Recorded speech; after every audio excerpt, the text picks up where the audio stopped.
Welcome to YBC's Tiny Reps, aka Reparations Zoom Happy Hour. Hosted by Dee Zimmerer, aka Sweet Baby D Bird, and Bree Cole, me. We are so thrilled to sit down virtually with some of our favorite creatives and keep it real, raise money for the Tiny Reps Fund, a sustaining grants fund to support our local Steamboat Springs BIPOC community. Every third Thursday of the month, we Zoom it up starting at 6 p.m. Mountain Standard Time. To sign up or join the convo, become a sustaining or one-time donor of the Tiny Reps Fund, head over to our website, youngbloodcollective.org/tinyreps. Pew, pew. Welcome to Tiny Reps. We're going to kick off a little differently today in light of some circumstances of hate crimes towards Asian people. Dee, you want to share what your thoughts, and you wrote something really, just share what you've got going on, what you've got to bring. Yeah, I took the time yesterday to kind of fill myself in on the amount of crime against Asian Americans has been in our country, and watching Shireen's social media posts yesterday. Smeeny Beanie Knits. Yeah, kind of riled me up a little bit. And I know that she was there for me during the summer with everything that went down. And so I just thought a minute and just texted her, and I wrote, as we watch the rise of unprovoked hate crimes targeting Asian people, there is work that needed to start years ago, but now that this topic finally has everyone's attention, there is no more excuses. Let's get our shit together now and support the Asian community and stop supporting stereotypes that got us here from the jump. This hits hard and powerfully, what Shireen was saying. As you are currently feeling raw and real emotions, you have chosen to take time to share and educate your community. This responsibility does not fall on you, but means a lot to hear from you and your experience. I personally consume and admire many parts of Asian culture, and I'm going to personally do some reflection and identifying where I can do better. And I said that I loved her. So that was how I felt this morning and still feel from those events. Thanks for sharing that, Dee. And yeah, I mean, I have the same sentiments, and it's, I mean, it also at the same time, it's like, I can't believe that we even have to say this, like, how is this not just a given? I mean, we know why it's not, but here we are. And I think, this community we share, like within this Young Bloods crew, like there's a lot of diversity, and a lot of our homies are going through it right now. And so our hearts go out to them. And if there's something that we can do, please don't hesitate to reach out. And I think we're gonna link in some GoFundMes and organizations that are supporting the Asian community right now. I think there's a hashtag called Stop Asian Hate that we can plug and hopefully raise some money for the communities that have always needed our support, but now have our attention. So. Yeah, and I mean, again, like much like not, co-opting the Black Lives Matter, but, start to get more like investigative of like what you're buying and like who that money is actually going towards. For me personally, I have during quarantine ordering Asian food from Yami Bai has been like my lifeline. It's like I get to go on a culinary like surprise, and it's really amazing. And just like sharing food of other cultures and getting to just like appreciate what everyone brings to the table and what we partake in and how we like weave that into our lives, and understanding it on a deeper level is, there's just so many ways to do that, like do you do it through K beauty, and like yeah, And I think it's just a really good reminder that, yeah, like there's a hashtag for so many marginalized groups out there, and that, I mean, it feels so much like, oh, like you're so focused on your own that you like, right, like you dropped the ball in like another one. And that was like kind of like an experience that I kind of felt was like, oh yeah, like I haven't fully like embraced that like my struggle is like a lot of is like very similar to like other marginalized groups. So felt like very unifying today just to like realize that, yeah, like this can happen to like everyone in this country. So just acknowledging that you're not off the table, and yeah, a lot of educating to do. And it shouldn't even like be educating, it's like this should just be common experience in America, like you treat people with respect, but Right. stereotypes. And also, I mean, like the deletion of internment camps, Japanese internment camps, and, you know, all, and like building the railroads and all of this shit that, again, like our America is built on this slave labor. And it's, you know, why it's not part of our education, like without fail, is horrifying. But, you know, like now we can't go back. So everything changes, you know, we demand change. Yeah, absolutely. So Call yeah, it what it is: white supremacy, terrorist attacks, domestic terrorist attacks, yeah, hate crimes. Yeah.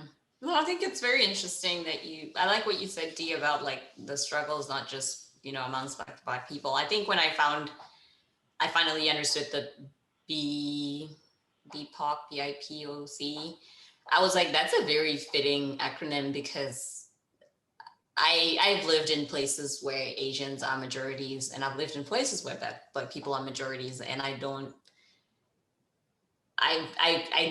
see the difference when I'm in America, where all those people don't own any space in the realm of like majority wise. So, you know, I never knew that I was like different as a Black person, because I grew up with everybody, 99% of the people where I come from are Black. So it wasn't a thing.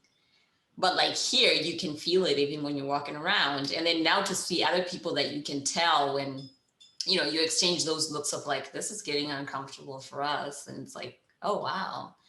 So I didn't see Shireen's post, but I pretty much can know what she's written. I know Shireen personally a little bit, and I've worked with her in terms of bookkeeping and her businesses. So it's just one of those things that I can, you know, I can relate and know that she could really use our support. And I like that, because I feel like people get very angry that it's like, oh my God, why is everybody freaking out about Black Lives Matter when it's a BIPOC? Like, it's like, well, we're all these are going to be highlighted, and all these are being highlighted. But like when the summer began, that was when like the B part screamed out.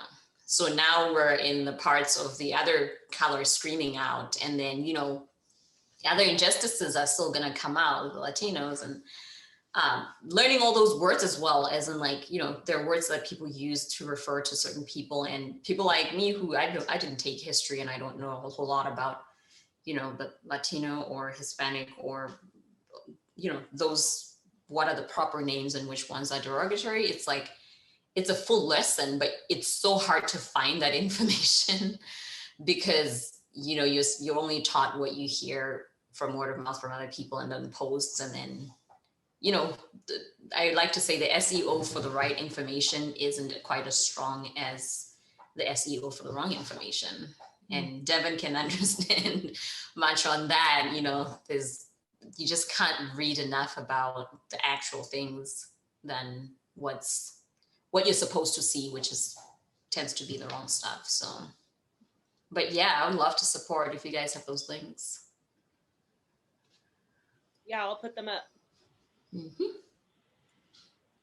Yeah, and I mean, I think the big takeaway is just continue to talk, and these terms that we don't understand, like, you know, put them in Google. It will come up with what you know, like what it is. Yeah.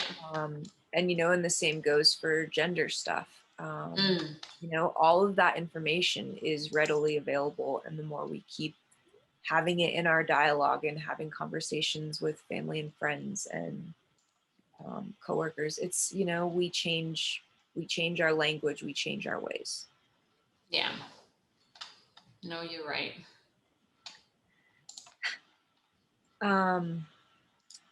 Well, let's get into it. We're really excited to have a very special guest and former board member with us, Vivian. Vivi. Yeah. Our Austin-based Vivi. I'm still Steamboat based. We get to see you again, but I'm gonna just hype you up for a minute, Vivian. So, because we love you so much, and you have done so much for so many people in Steamboat. Personally, I think Bree and I definitely have amazing things to say about you. Devin, I'm sure, does as well. Anyone that comes in contact with you says it with a smile, like on their face, like they just know that they had a run in with Vivian. It's just like plastered all over it. But, so yeah, she used to serve as our treasurer for Youngbloods Collective. Her guidance and wisdom helped us get set up for success. She made it financially fun to learn from her.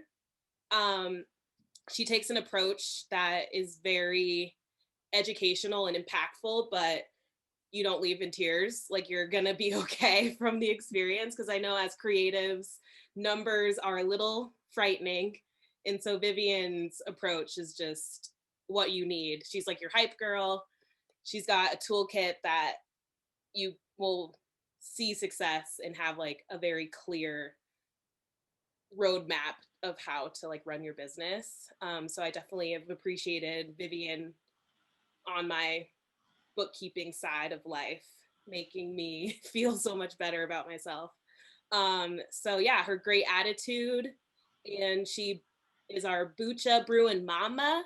And we remember the days where she started a food truck and just rocked everybody's world with like some oxtail, classic food from Zimbabwe and Botswana. I was like, what did that? Yeah, I don't know why I said Zimbabwe. I didn't know you could say that word. Come on, Dee. Just impress me. But yeah, so Vivian, our plant guru. Oh, yes. Yeah, the best. So everyone give it up for Vivian for being our host for March. Woo woo! Tiny Reps up in this house.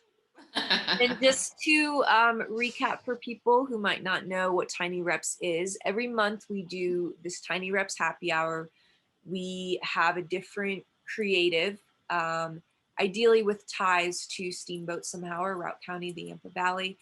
And we talk with them about how their creative work intersects with the BLM movement and how they're working to integrate anti-racist practices into their everyday life, but also their work and what that means and how they approach social change in their own way. And we get to learn and we get to pick up new and different information and resources. And on top of our happy hour, we also have a grant fund specifically for people in the Yampa Valley, BIPOC people in the Yampa Valley, Black, Indigenous, people of color that live, work, or learn in the Valley. And we have teamed up with Integrated Community to offer some grant funding to people like as gap funding, or to help them start their businesses up, to, just anything that there's not already money covering it. Mental health services, and also the fun stuff, but just things that there's not already grant money for. This fund is there, and you can become a sustaining member at $18.65 a month, and that continues to help people in this community that are marginalized and that need us to show up for them. So we can provide that, and we're really happy to have these, this fill our cultural kind of obligation to our community in our mission statement. So after all that rambling, let's dive in here. I'm so excited. Tax day is coming up. It did get bumped down a little bit, which is excellent. But we still need our guru's guidance. Our guru, Vivian, is going to help us as creatives figure out what to do with all these numbers, what to do with our raging bank accounts.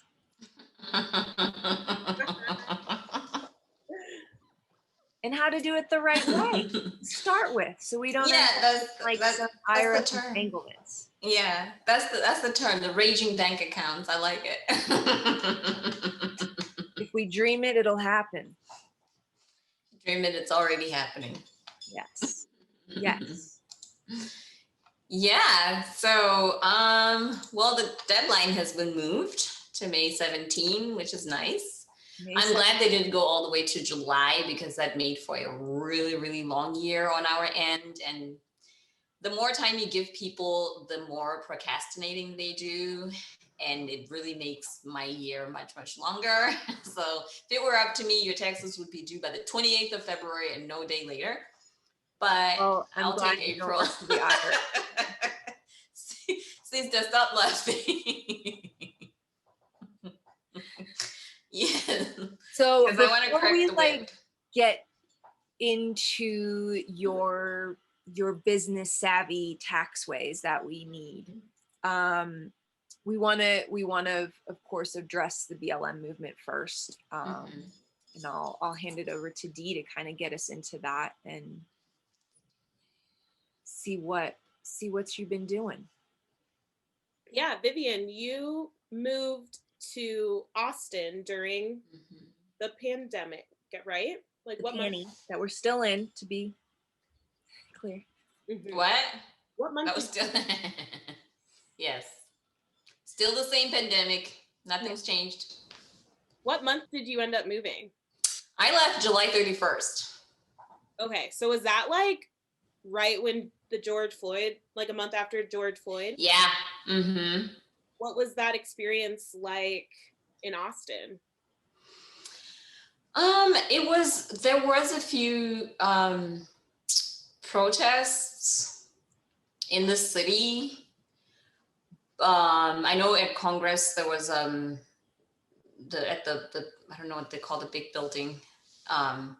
There was a few like ongoing protests there almost every weekend. And then at the city hall as well, there was just people meeting to talk about things. I know that they didn't have riots in the city per se. So like the downtown was pretty quiet, but there were different places where people would meet to kind of try to process through this. And that's like, for me, that's the tough part. It's like you said, Dee, like you see these things, but I don't know how to, I guess it almost comes to the point where I want to stay away from it, because I don't know how to process and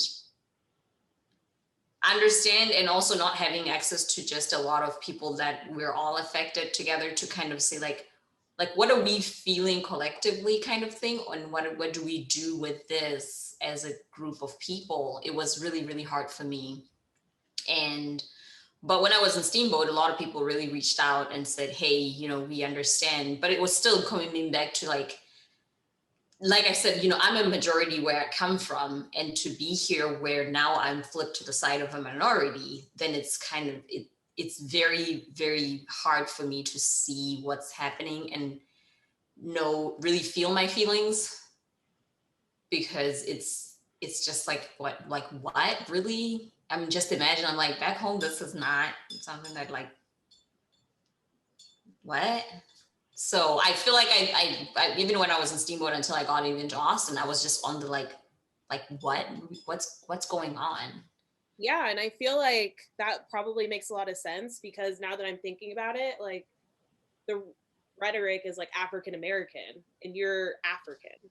So it's probably like a whole different experience for you coming. Well, yeah, because it's like it's called Black people, but it's not like it can be just called white people and say, oh, this guy is from Lithuania and this girl is from Chicago in America, and they're all the same thing. They can just have a cheeseburger together.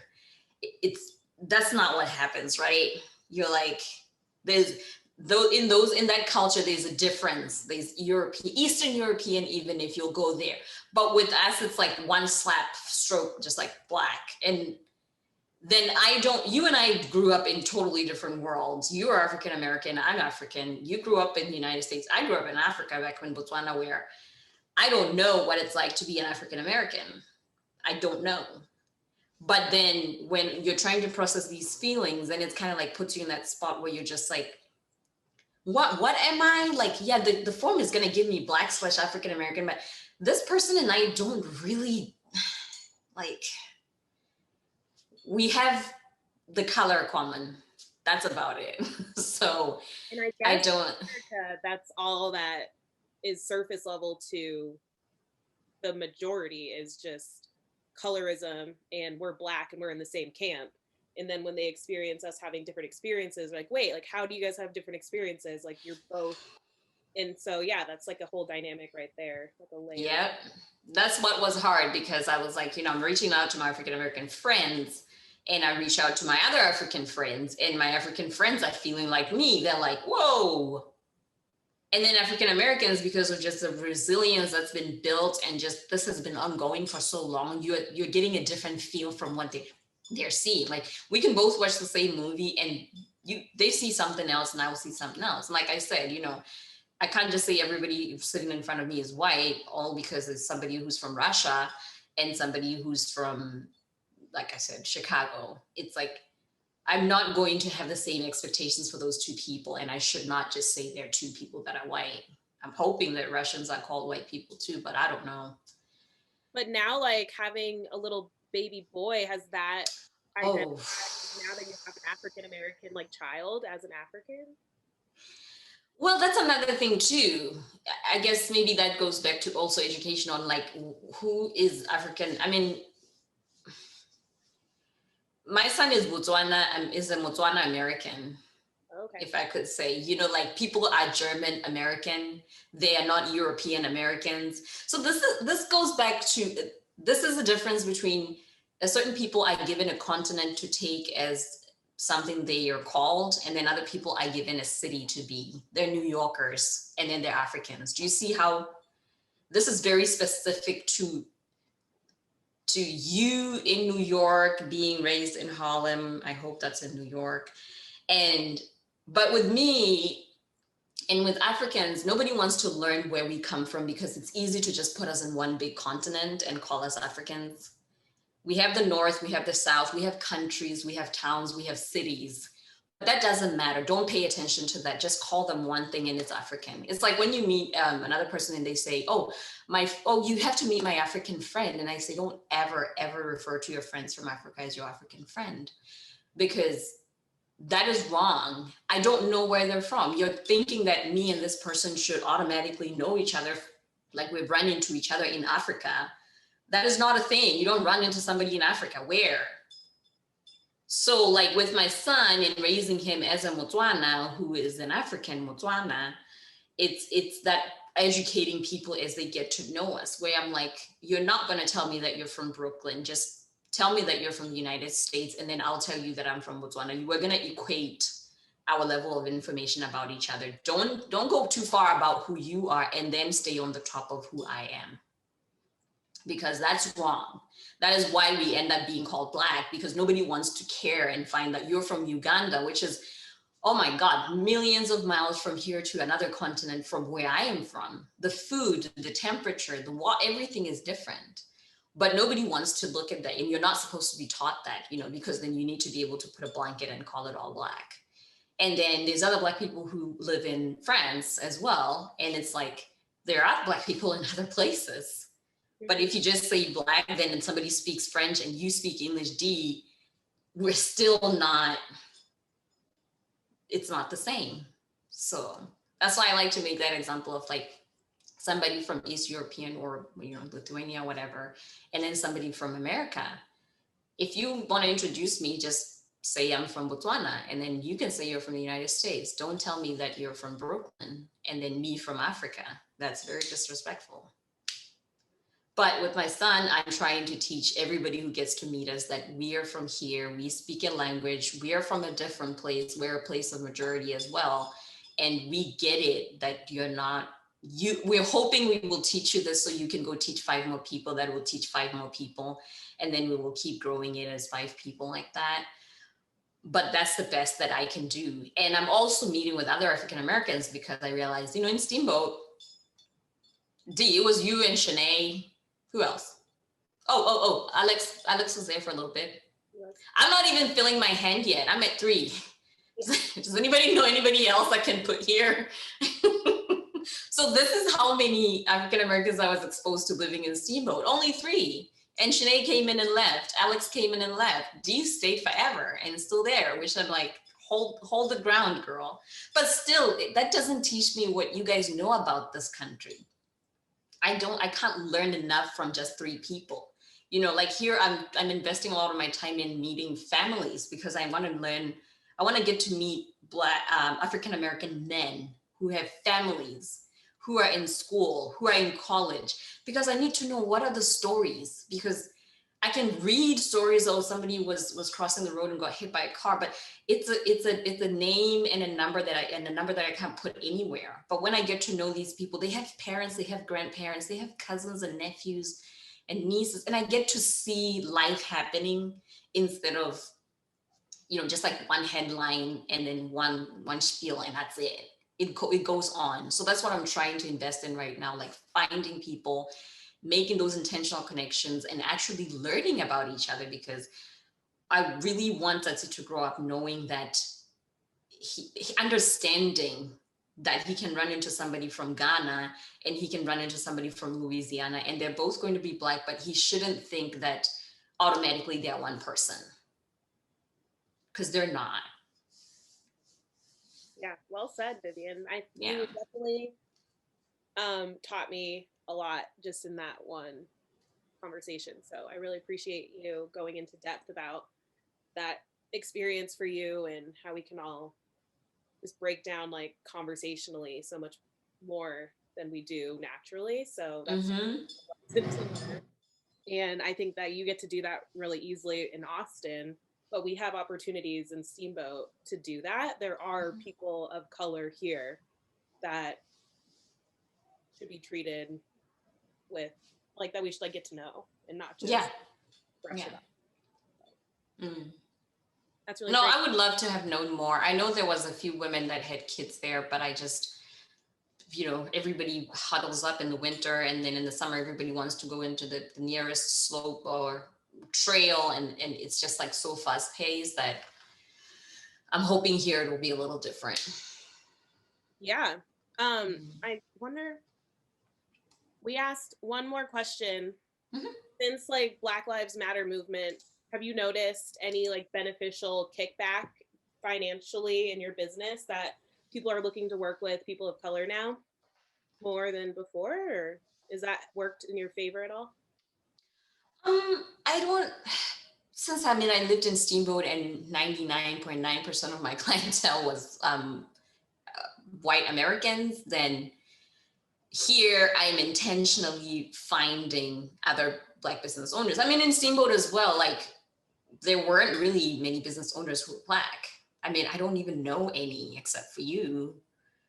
Masha and her husband, yeah. And I consulted with them for a little bit there, which was great, but that was about it. I didn't know anybody else that had a business that I could work with. Most people had jobs and they were mostly in housekeeping, or, they would have 2-3 jobs. So it was like, there wasn't even enough hangout time in the middle of all of it. So let alone time to even start a business. But here I am actively sorting those things out, where there's a Black chamber, which is very active here, and I'm joining that. So it's just like if you had the Steamboat chamber, but you had a Black chamber as well. So that's where you know, if you're specifically looking for a business that's owned by Black people, you can find a list of those businesses, which to me, I thought it was great because then, you know, things like website designs and all that, there's a certain feel that I'm looking for and a certain that I'm looking for that I can get from that kind of, you know, person. And then also just that relationship too, because, you know, my business is built on relationships. I want to get to know them. I want to get to know their families and friends and all those things. So it kind of expands my network. So that's what I'm doing. As far as has it really improved it, I don't know how, since it's in COVID and we haven't really met face to face with a lot of people, but I hope it would. But also, I guess maybe just from coming from my majority country is like, I don't see, or maybe I just don't look for that opportunity to say, well, there's been space made for a Black person to fill here instead of the white person kind of thing. So I'm learning that awareness of what could happen. I guess when I first moved here, I realized in Steamboat, we were so few that I just had to like, just set that aside and say, I need to figure something out for myself here. And then now that I'm here and I'm seeing other people, I mean, there's business executives here that are Black, like it's culture shock. I mean, no, like seriously, for me, it's really culture shock. If you get into the bus in Steamboat, most people are gonna be Black in it. That's fine. But if you go into the road here and you see these fancy cars and these homes and you're like, I didn't know that. I mean, I go to Denver every 3 or 4 months when I lived in Steamboat. So I didn't really get exposed to that kind of culture. So I am learning, but I think there will be because I'm seeing funding as well into those businesses that people are able to keep their businesses running. And just the conversations, like I recently signed up my first African-American male client.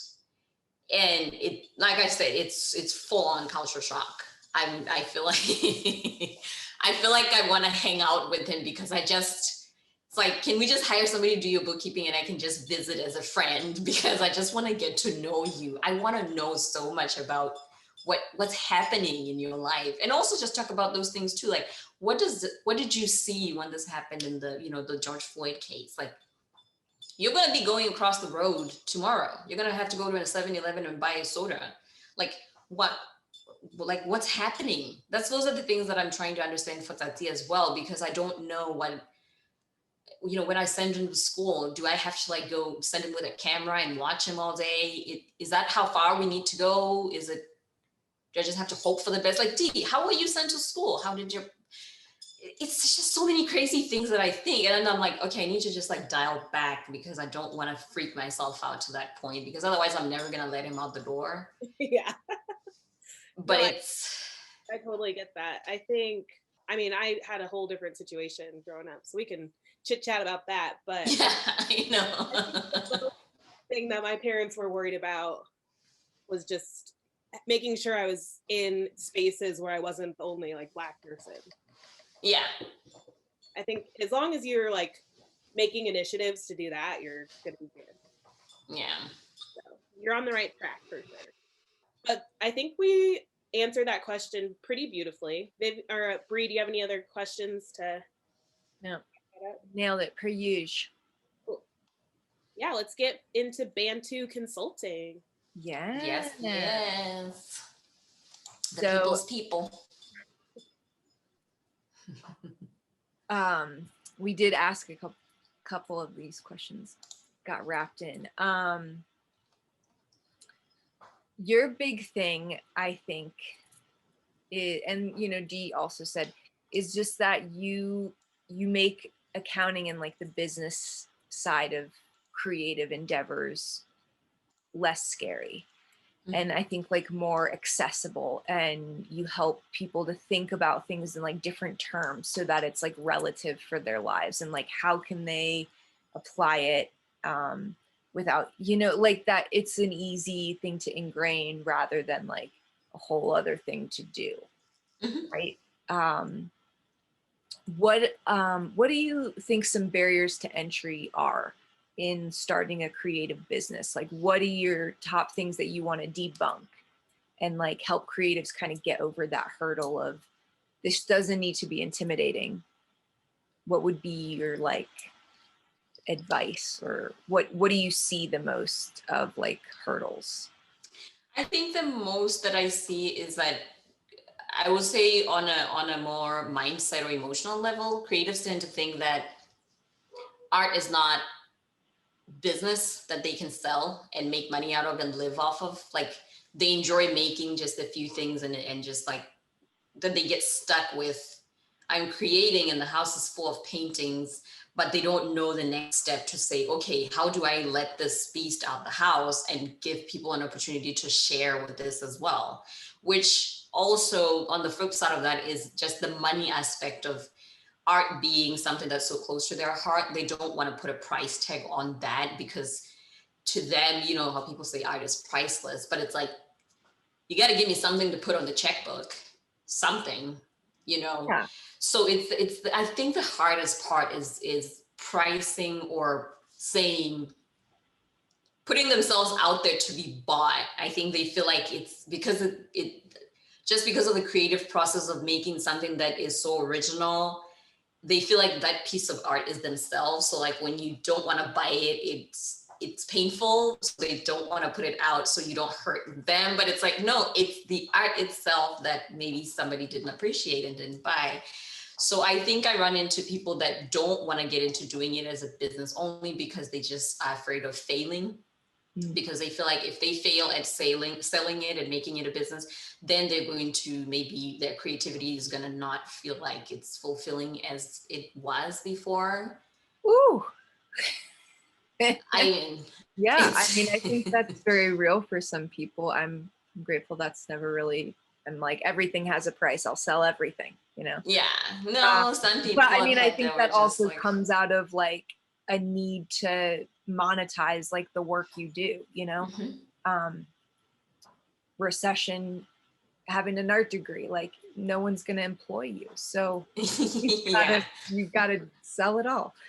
By the way, those things don't really exist. They didn't exist for a while where I come from. My little sister went to school for art, and for the first time I heard her say that, I was like, what now? Like you went to school for art? Like, which I think is beautiful because I didn't know. Like I said, art is tend to not to be treated like something that you can get the proper concepts put around it so it becomes a thing. So I would say this.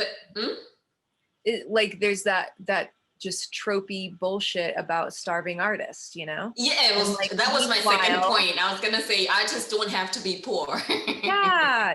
And don't like, have to be a starving validating artist. art as like a career should be something that's not like frowned upon, you know? Yeah, denormalize poor artists. I think that's what I would say. Denormalize it because you know, art, it is a business and it needs to be set up properly behind that art.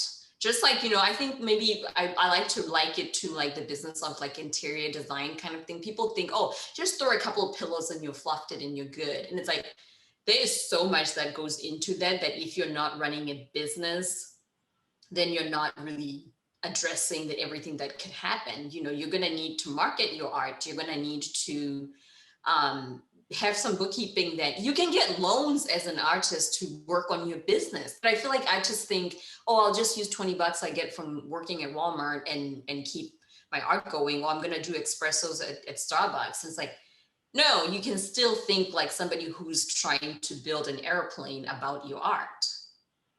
So I don't know if anybody else has had that, where people think artists just need to kind of constantly be poor and broke. Oh, bye, sister. I loved seeing you. Say hi to Maddie. Yeah, they think that it has to always be like that starving lifestyle of nothingness. No. Yeah. You can get loans, you can get grants, you can get investors into your art. Like it's a thing. It can be a business, you know?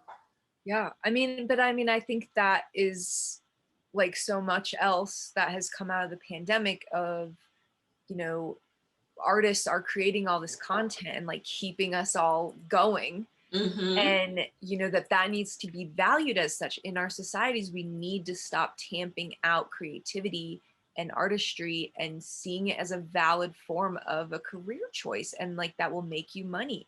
But like you have to be able to invest in yourself in order to do that, because like, yeah, you're an artist and you're producing work, but like a lot of the times reasons people are showing up and buying that work is because of you, you know, like, yeah.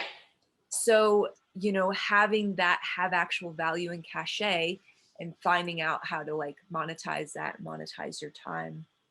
I know we were talking earlier with Devin about how, you know, work smarter, not harder, like hire out the things you're not equipped to do, because in the end it will save you time.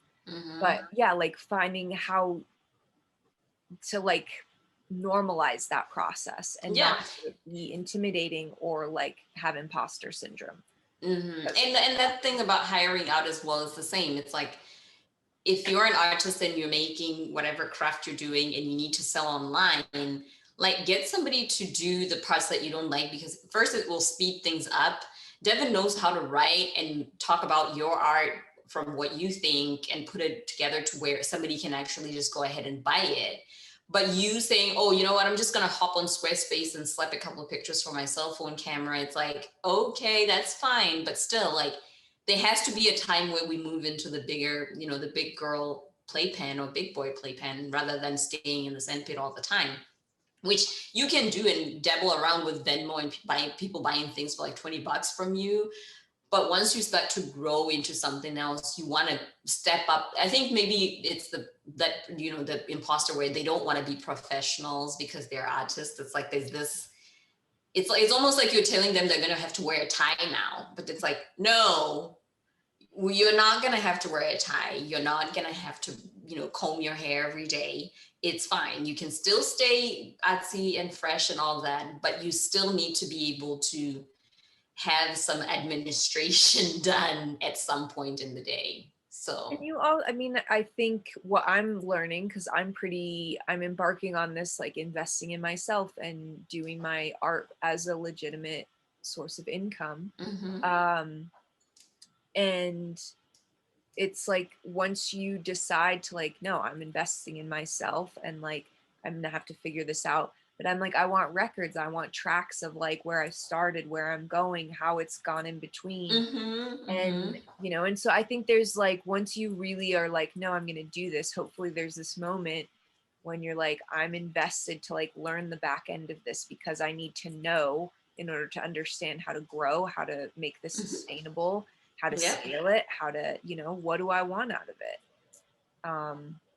And those are the questions that a lot of people want to avoid. They're like, oh, I create only, every now and then. And you're like, you're going to keep doing that. That's fine. But I think it's just more of pinpointing what is the actual dream here, because everybody has that dream.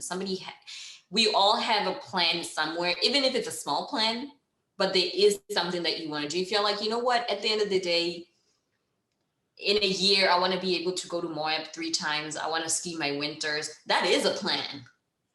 And it doesn't, like I said, you don't have to start wearing a tie now and like stop wearing leather earrings and start getting studs. Like, we're not going to change you, but we need to know how we can get you there, because this is all about getting somewhere.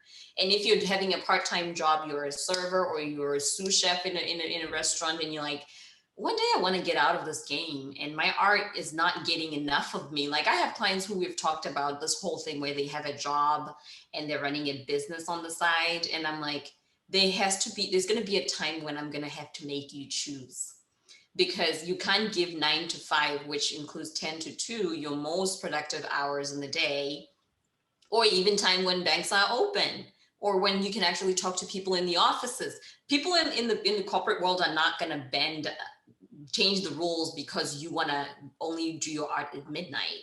No, there has to be a time when you can be available during the day to attend to certain things.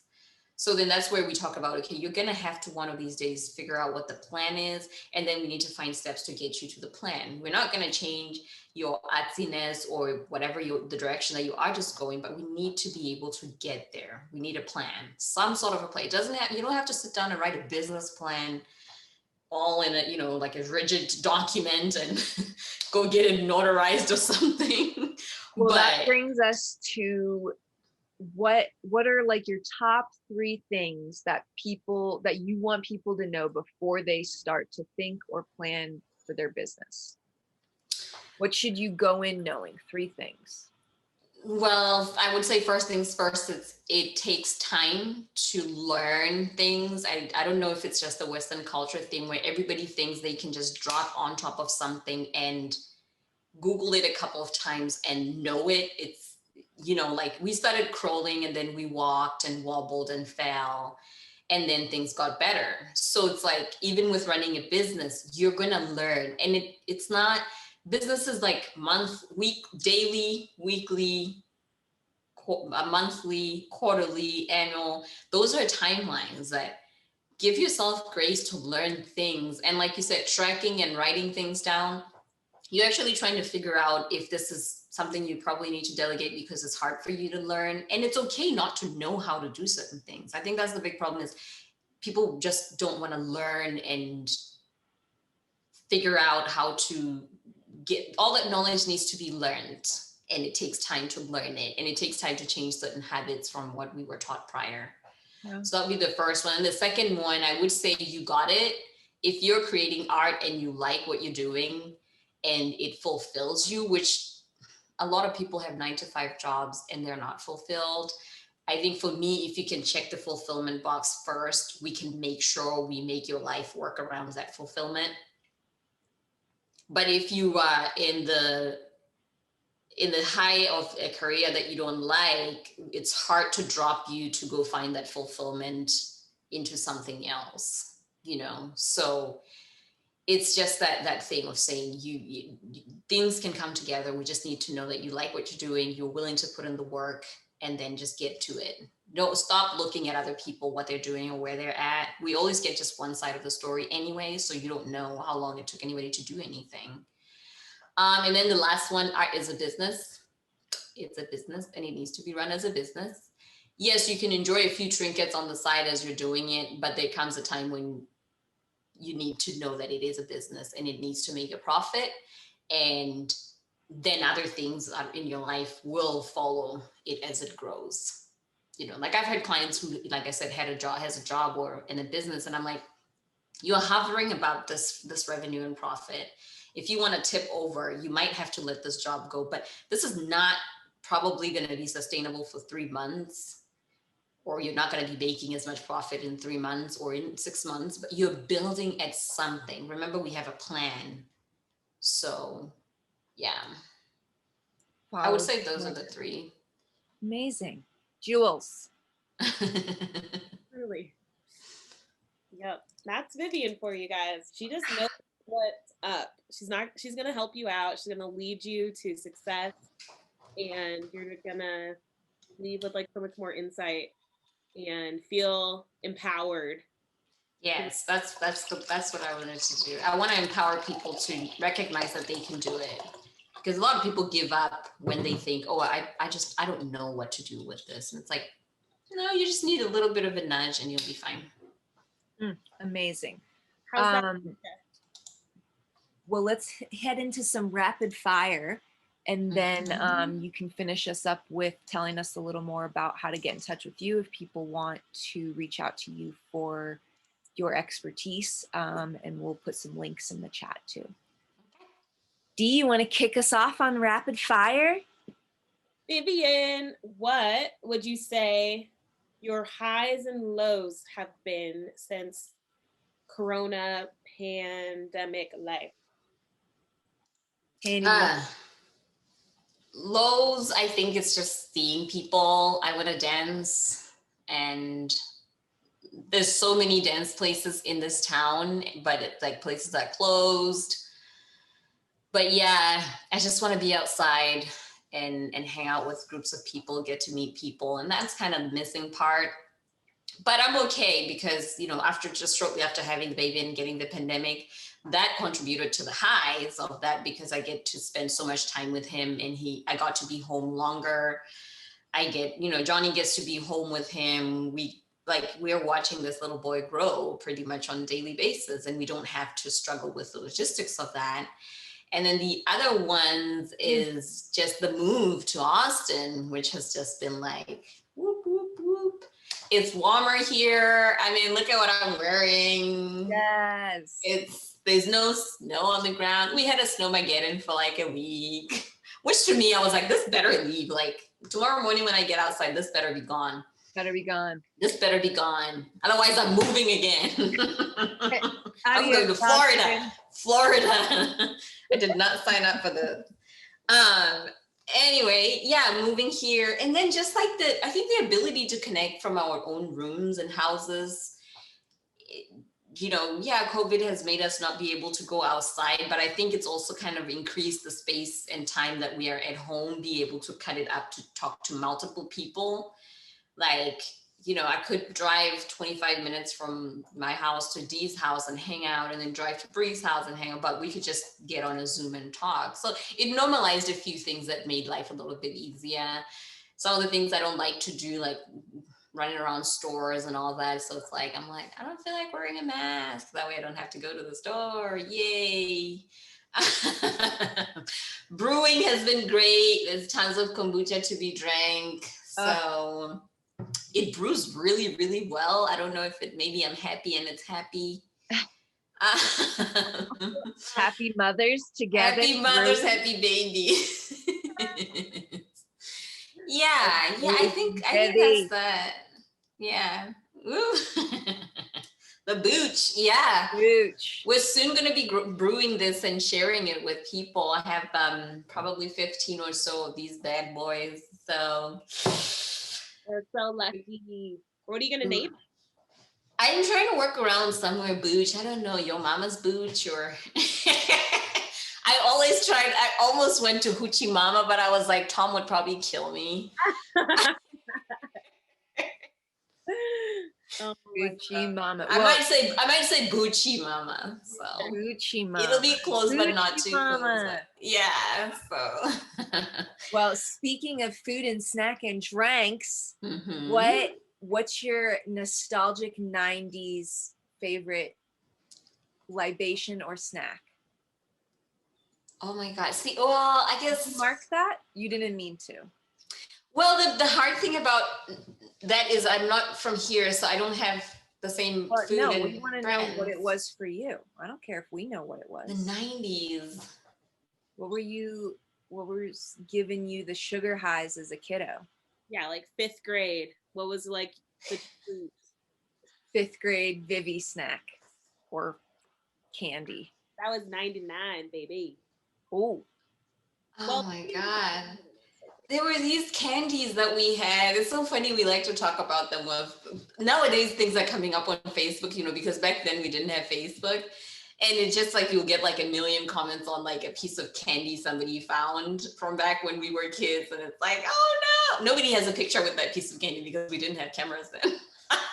I grew up back in the day, So I want to say they were called Power, and it's like this dark candy was like a square, and it was just like this thing that we just needed all the time, and they were so sweet, and they were kind of gooey, like they remind me of this thing that goes like that at the candy shop.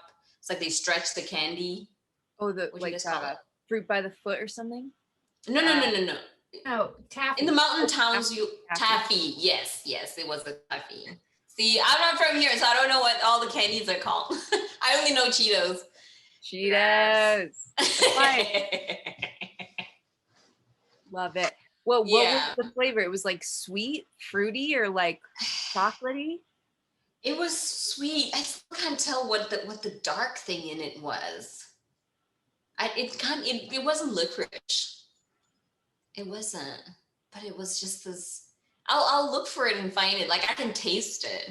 I want to taste what that is. Wait, what was it called? Did you remember? The name on it was Power. Power. Yeah, that was it. And we had like a different version of Cheetos, and they would so back home they would come in like this tube. Like how they make popcorn in a big tube, and it's like this long. So it's like Cheetos, but they would come in a plastic tube this long, and then they would break it out in smaller pieces, like sizes to sell as a repackaged But they were a lot like Cheetos. Dee knows them. They were not called Cheetos too, but yeah, those were like, if you didn't have a packet of that every now and then, you had a problem. So we know you're a little fashionista. We remember that you were always hitting up thrift stores around Steamboat, or having someone like give you a garment and you would just create some sort of amazing outfit. So we're going to ask you, if you were to choose an era that like most fits your personality of fashion, what would you choose? Oh my God, I have to, this always gets me because I always have to look it up for specific time. Oh, was it the 60s? Oh, what was your guess, Bree?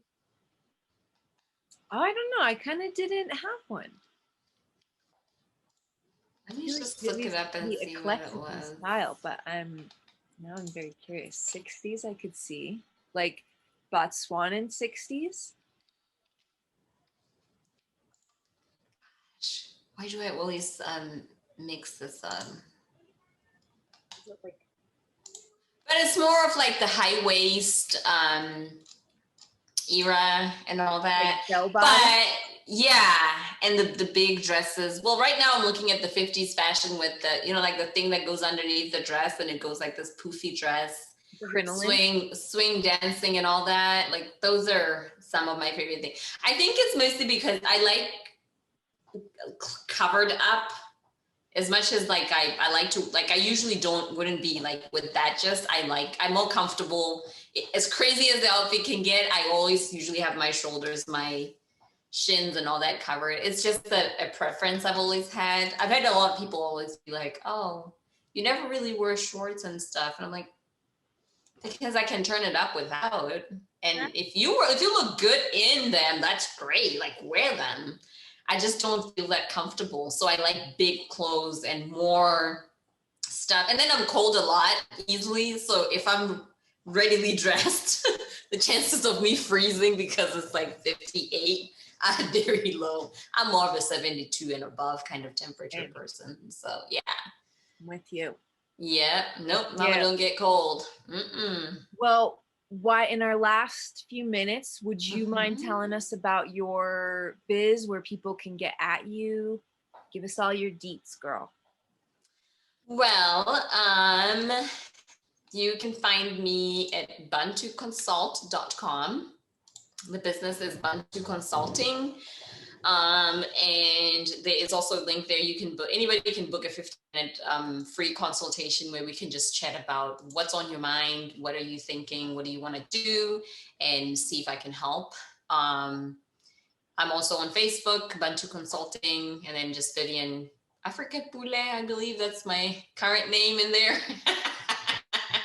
But yeah, no, I want to make numbers fun. I want to make financial education, financial literacy, whatever you call it, more accessible, because I think I've met so many entrepreneurs and business owners that should be making millions of dollars, but are not, only because they're just flopping on the money aspect of things. And once people get the money portion of their businesses, it's very easy for them to invest in other places of their businesses, because now they know how the money integrates into everything. I've had people who say, oh, I'm not going to spend $10,000 on advertising. And I'm like, okay. But you don't realize that your, acquisition per client, or if you spend that much money and you have $70,000 worth of art on the wall, you blow 10K right now, you could make 70 by the time the wall is empty. So it's like, what are you willing to lose? What are you willing to gain? So it's just teaching people how to look at things that way, and artists are going to retire one day. Y'all's one day we're going to stop working. So we need to look at those things like retirement. You don't have to wait to get a job to have a full, like a Roth or whatever those things are called. Yeah, we can figure those things out. We take breaks. We have babies as well. Maternity, anybody? Yeah, you can create your own maternity plan as an artist and take as much time as you want, but we need to find the money to pay for that. D, what? find that money, honey. Yes, and also just like that, even for you, Brianna, I know you always say now, but Tegan needs some friends, and you have some nieces and nephews. I don't know, you might need some time to go help somebody out. But I'm just saying, for time, if you need to take time away from working and producing, you need to be able to have a little bit of a nest egg somewhere that can take care of you. Things happen. Makes sense. Yeah. Would you drop your links in the chat for us? I will do that. Also, just so everyone has easy peasy. Thank you so much, well, Vivian, for joining us tonight. It was such a pleasure to have you share everything that you are and that you can help our community with. We really appreciate it. So we hope that a bunch of our listeners will come check out your services because they will not. Yeah, no, and also if you guys have any topics that you want us to create, maybe like a webinar or a training session on, I am more than happy to put some information together and do like a series that we can all share on and check out. Well, that would be great. Thank you so much, and for your invaluable insight and just your different perspective. It's been enlightening and empowering, and we're gonna nail our taxes this year. Yes, let's do it. Thank you so much for joining us for our virtual Tiny Reps Happy Hour. If you feel compelled, please send some monetary praise to our guest. Their Venmo is in the chat. If you have any suggestions for future guests, email or DM us, info@youngbloodscollective.org or @youngbloodscollective on Insta. We look forward to chatting with y'all to talk creativity intersecting with the BLM movement. Speak up, show up, and let's turn the tides, y'all.